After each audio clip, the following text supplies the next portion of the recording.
Rojo para tener suerte en el amor.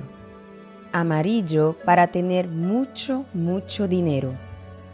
Verde de esperanza para días mejores.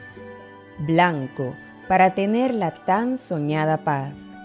¿Será que es el color de la ropa que va a definir su año una vez más?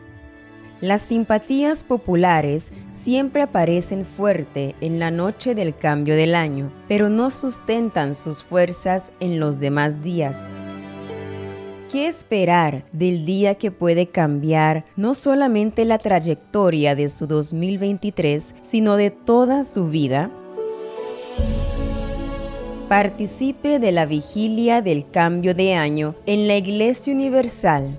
Encuentre en este lugar la comodidad para una noche completa, inolvidable para usted y para su familia. El lugar donde la fe conectará a usted con su Creador.